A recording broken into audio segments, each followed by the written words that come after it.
you mentioned that Outer Ring operates on player drive economy. Can you explain how this system works? Yeah, so what we talked in some minutes ago is that we want the players to be actually the owners of the economy. So we're not saying that we're gonna give tokens or give whatever because you just play.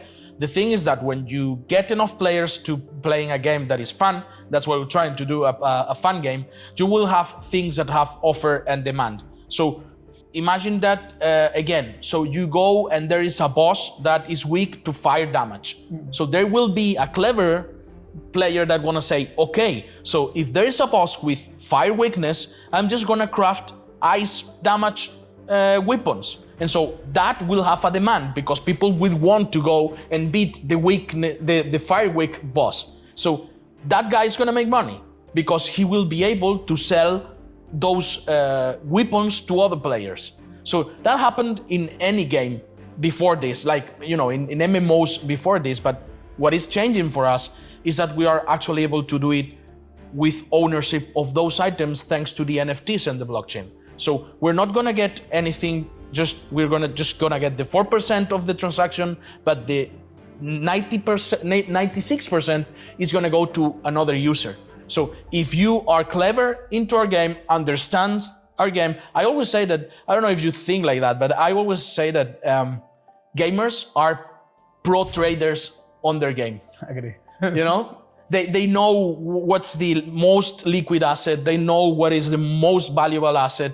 So just we're giving the tools for them to be able to just monetize that, but by being clever in the game. It's very interesting, and one thing opened my mind to is like in the real world, the new generations, the younger people, they look at the world, and this world is, everything is done, not done, but like it's not many new niche of markets or things new to start exploding different business.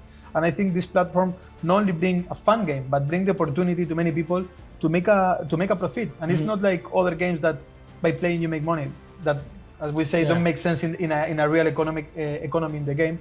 But I think make a lot of sense, as you mentioned, like for pass a level or for achieve something, you will need a tool. So if you are clever enough and you start using that tool, you can profit from that. So I think open a lot of opportunities for young people to develop a business. Yeah, be entrepreneurs in our game. And in something they enjoy. That's the thing, because you know that trigger moment when you say, dude, I have this. I found it. Yeah, I found it, I'm just gonna make this. So that's super awesome. And previously you just do it in a game, but now you can actually get something from it. Because for us, what is, as a gamer, we also want that, you know, when we put time and effort into a game, it's something that you guys will understand.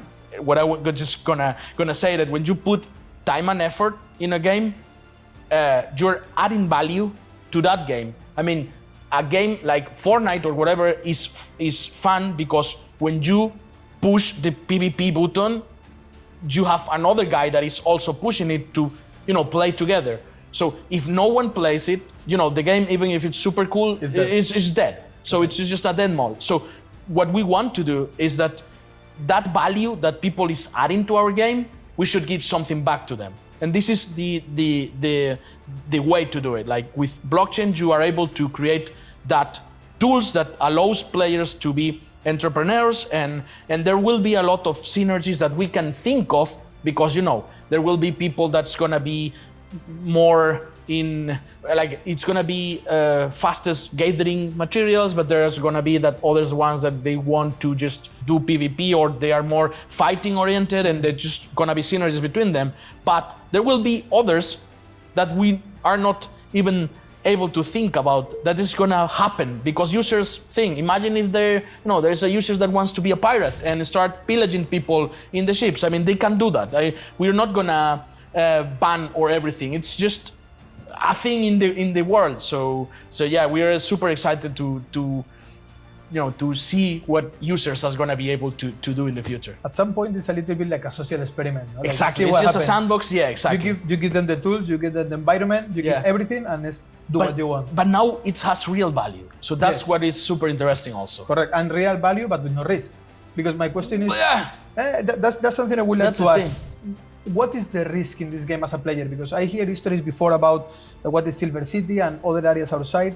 Can you explain us a little bit Yeah. how this the idea? So the thing is that we thought that, of course, there are people that loves risk, Correct. you know, and that's something that, you know, runs into your veins, and you want that adrenaline of doing things. So there are people like that, and so we will have different zones on the game that are gonna be full loot, full PvP. What this means is that when you enter that zone, which of course is gonna have pop-ups saying you, hey, just be careful because you're entering a danger zone. That that means that if you get killed, you're gonna drop everything in your inventory. Everything. Everything. Even you have the choice to have insurance or to have a safe house. We will have, yeah, of course, you will have your own chest with you can save things, but what you have On you? on your inventory, in your character inventory, just gonna drop it. Even if it's a ship or whatever. We're thinking about the ships because Okay. it's very really difficult. heavy, the thing, you know. But yeah, I mean, we want that. I mean, and we are actually warning before. It's not like you're just gonna walk in and then you're on. No. I mean, you want to go there. I mean, it's gonna be like zones that are, you know, known for being like that, and then you Hardcore. enter. They are hardcore. So, but the thing is the other way around also. So if you kill someone, you can get everything that guy wears. Okay. We just drop it. So, you know, high risk, high reward, or you can just play with no risk, just with your friends, getting social, getting materials, crafting things, and being having fun. Will be different levels of risk? That's the thing. Yeah, we will have some full loot, full PvP, but there will also some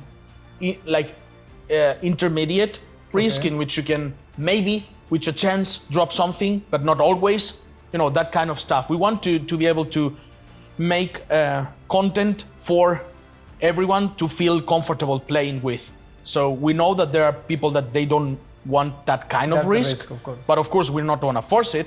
They will have the chance to choose whatever they want to play in the future. I think what is beautiful of this game is it's a little bit like real life, you know, like you have all the different personalities, all the different people doing different things, and I think this game gives a option to everyone. But it's also difficult for us because we need to adapt to every profile of gamer, and that's not something that is easy to do, but we're trying. You guys doing an amazing job for now.